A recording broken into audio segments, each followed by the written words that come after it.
Hi, this is Steve from Roofer 911. Yeah, I'm on your roof, and the leak that you have inside the sunroom is right about in this area here. It's very possible the leak could be coming from up above, and I noticed the way they did the valley here, they put nails too close to the valley center line, and that's something you never do. Even though there's a problem here, that's not going to cause the water to travel this way, but in this section here, this could cause water to settle inside the sunroom back. It can go back even as far as like 6 feet. So what I'd recommend is to change this valley here, install ice and water shield, which is a rubber membrane. It will be fully adhered to the metal flashing, and then we'll re-shingle this area. Now also directly above you have a ridge vent.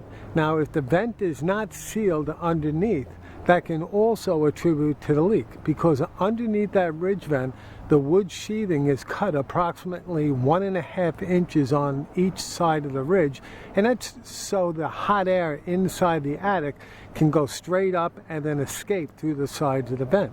Now I noticed the way they installed the vent was wrong.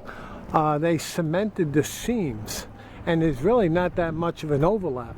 And the same thing over here, and I could see that there must have been a leak here at one time because they put silicone and cement on top of this.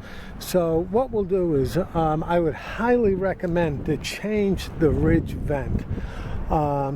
You can see I'm directly above the area where you had the leaks.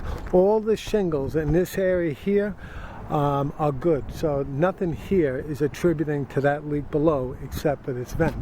Now I noticed with these two vent pipes, one of them is installed incorrectly, and I'll show you why.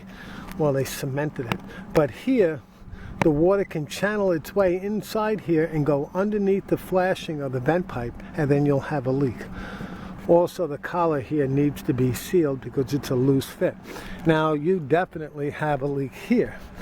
You can see the pipe flange is completely deteriorated, so the water's seeping inside the attic. And the reason why you don't know you have a leak for now is only because the insulation on the floor in the attic is absorbing the water.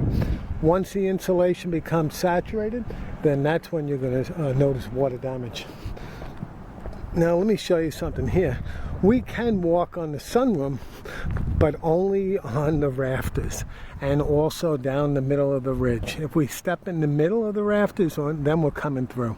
So what I really recommend is to clean off a lot of this old caulk, and then we're going to reseal it with polyurethane. It's a much better bond. And you can see over here, right in this area here, the sealant is deteriorated, and it's also back over there as well. All right, my name is Steve. I'll have a proposal emailed to you very shortly. Thank you.